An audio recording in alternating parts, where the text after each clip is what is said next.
Assalamualaikum warahmatullahi wabarakatuh. Kembali lagi bersama saya Romi Mesra pada channel Naluri Edukasi Alam Terkambang Jadi Guru. Naluri edukasi alam terkembang jadi guru.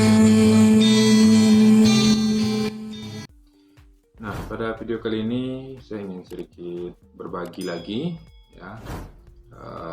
Ini pertama kali saya mengisi LKD BKD. Nah, berarti ini mungkin nanti berguna juga bagi teman-teman dosen yang lain, yang intinya kita ini sebagai pemula lah ya. Saya tidak mengajarkan di dalam hal ini, cuman berbagi karena mungkin banyak juga yang dari apa yang saya lakukan langkah-langkahnya ini yang mungkin kurang tepat begitu ya.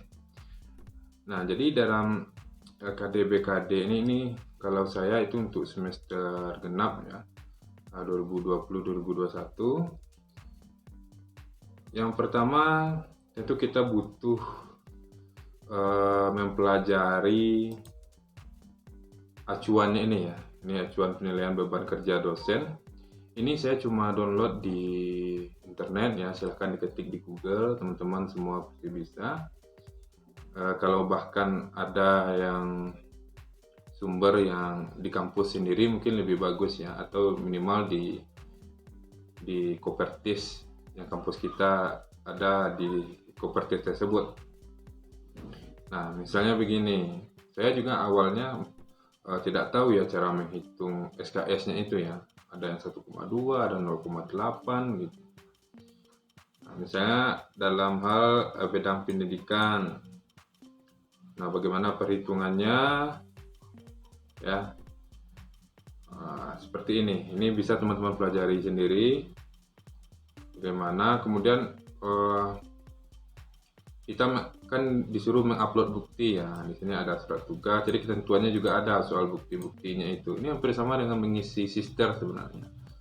Aplikasi sister. Jadi ketika kita sebutkan kegiatannya apa, harus ada buktinya, misalnya surat tugas kah, berita acara, dan lain sebagainya ya.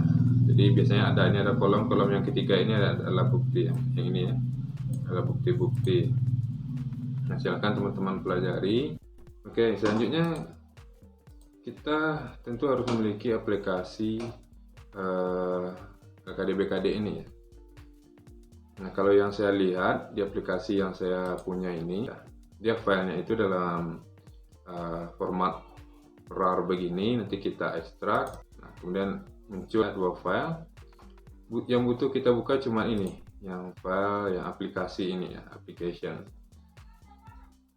Nah, ini saya tidak tahu apakah berbeda-beda setiap kampus ataukah sama, tapi saya pikir mungkin berbeda ya. Nah, karena saya lihat di sana sudah tertulis nama kampus kita masing-masing. Nah, oke, kalau sudah punya ini silahkan diklik 2 kali ya. Kita akan login ya. Ini begini dia munculnya. Jadi yang pertama nanti kita buat nama kita di bagian login. Kemudian isikan password. Passwordnya ini terserah kita. Nama ini terserah kita dan dia akan tetap sukses untuk login. Kita login. Nah, seperti ini yang saya sampaikan.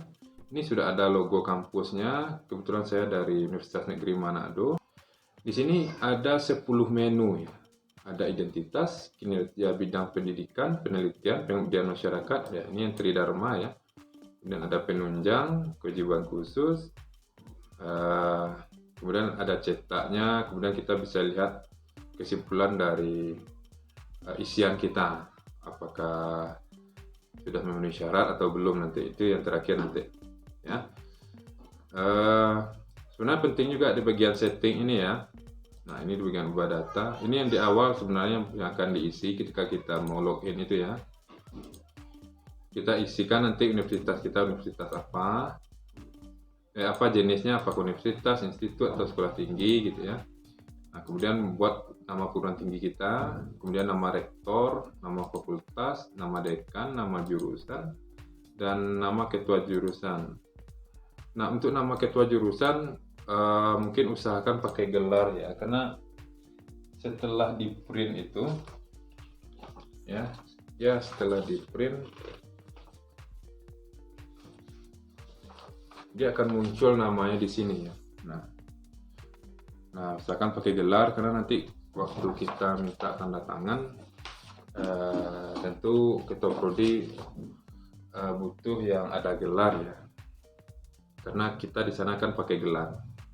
Jadi buat saya pakai gelar, kemudian nanti insert logo, logo kampus. Nah kemudian simpan data. Ini sebenarnya di awal, tapi karena saya sudah login terlebih dahulu, sudah saya isi ini di awal ya. Nah untuk merubahnya ya di menu ini, di bagian nomor 9. Oke, sekarang kita masuk ke bagian 1, identitasnya.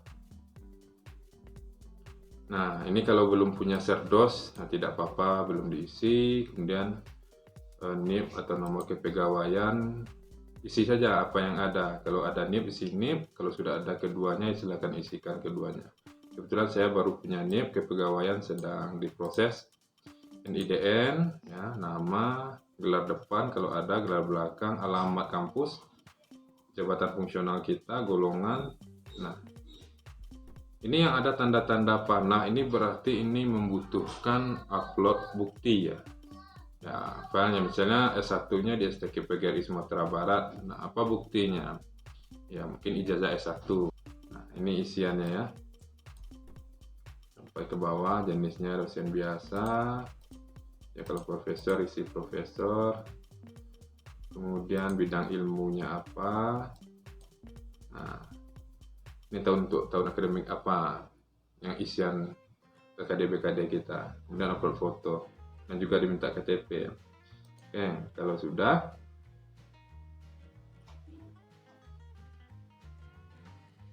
kita save. Berarti untuk yang identitas sudah selesai. Lanjut ke bagian kinerja bidang pendidikan.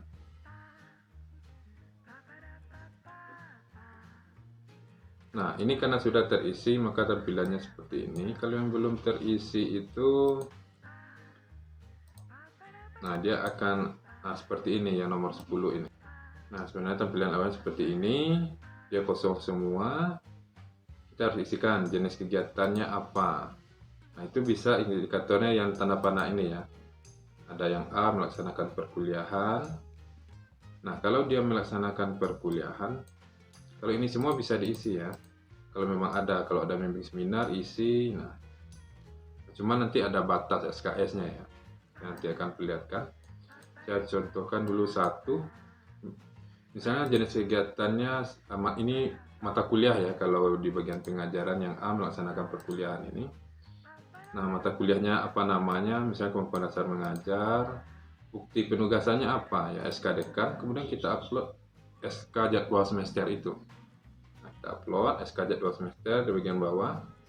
Nah kemudian SKS-nya kenapa 0,8 ya, ini dengan asumsi perhitungannya adalah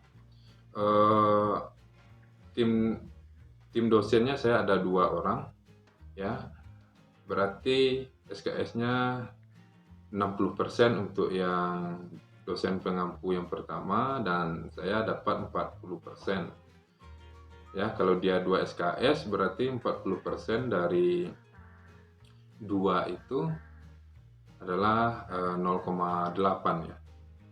Nah, 0,8. Nah, itulah dapatnya SKS-nya ini 0,8. Jadi tidak sembarangan kita tulis 1, 2, harus ada perhitungannya.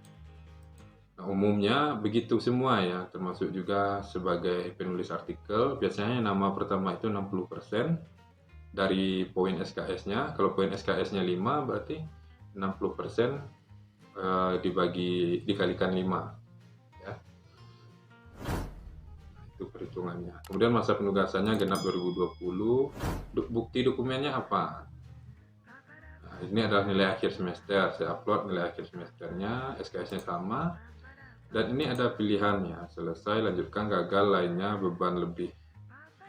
Nah, kalau untuk ini saya tulis selesai saja. Saya masih belum terlalu mengerti ini maksudnya apa, lanjutkan, gagal, lainnya, dan cuman ada teman menyampaikan kalau beban lebih ini nanti ini bisa digunakan untuk kalau sempat SKS-nya berlebih. ya, SKS-nya berlebih. Maksudnya di sini saya langsung masuk ke cara perhitungannya ini. Nanti setelah kita isi semua ini, termasuk bagian bidang penelitian, bidang pengabdian, ini semua ya. Nah, cuman yang kewajiban khusus ini hanya untuk lektor kepala dan atau profesor, jadi saya tidak isi. Nah, setelah saya isi semua, kita bisa cek apakah sudah memenuhi atau belumnya di bagian 8 ini. Nah, kesimpulan kinerja dosen. Nah, kita tulis cetak. Nah, di bagian ini kita bisa cek ya. Kita bisa baca juga syaratnya tidak boleh kosong. Tidak boleh kosong. Nah, yang ini tidak boleh kosong. Kemudian di bagian pendidikan dan penelitian ini minimal 9 SKS. Nah, jadi kalau masih kurang dari 9 SKS itu nanti akan berwarna merah dan tertulis tidak memenuhi. Kalau memang sudah hitam semua, tidak ada lagi yang merah ini, ya ini kan minimal 9 SKS, sedangkan ini sudah 9,15 berarti sudah memenuhi.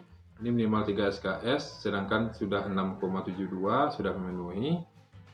Dan ini minimal 12 SKS, sedangkan maksimalnya 16 SKS. Kita 15,87 berarti sudah memenuhi ya.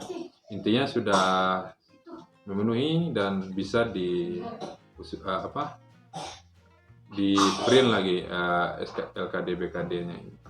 Kalau sudah, kita bisa langsung cetak. Ini di nomor 7 ya, kita cetak LKD dulu ya. Dia ada dua ini, laporan kinerja dosen dan laporan rencana beban kerja dosen. Jadi kita cetak LKD dulu. Nah, dia akan begini ya, tampilannya. Nah, ini identitas tadi ya. Nah, ini identitas. Nah, ini saya ketinggalan N-nya, nanti saya edit lagi sebelum di print. Nah, ini hasilnya tadi ya, sudah lengkap. Nah, tinggal print satu ini. Kalau sudah di print kemudian close, ambil lagi yang BKD. Nah, kemudian cetak. Nah, dia cuman kita tinggal tidak harus lagi isi BKD karena dia sudah sama ya. Nah, cetak. Nah, di sini yang saya sampaikan tadi, usahakan ada gelarnya karena nanti akan ditandatangani ya. Ya, cuman yang NIDN ini saya inginnya sih NIDN ini ketua prodi juga ada di sini, jadi biar sama. Cuman saya tidak menemukan menunya untuk mengisikan NIDN ini. Nah, seperti yang kita lihat ya, di setting data, ubah data. Nah, tidak ada di sini NIDN. Misalnya ada menu di bawahnya NIDN ketua prodi ini ya. Ini tidak ada. Kalaupun kita tulis di sebelahnya, saya pikir dia akan memanjang juga ya. Jadi makanya tidak saya isi. Nah, jadi itu teman-teman yang bisa saya bagikan. Karena ini juga saya pertama kali mengisi LKD BKD, tentu sangat banyak kekurangannya ya. Nanti kalau bagi teman-teman yang punya masukan berkaitan dengan pengisian LKD BKD ini, boleh ditulis di kolom komentar ya. Kritikan juga boleh. Nanti insya Allah akan saya balas satu persatu. Nah, bagi teman-teman yang suka dengan video ini, dan jangan lupa like. Dan mungkin juga banyak ya teman-teman kita di luar sana, terutama dosen-dosen pemula ya. Itu kita yang belum memahami cara mengisi LKD BKD, mungkin karena belum punya pengalaman.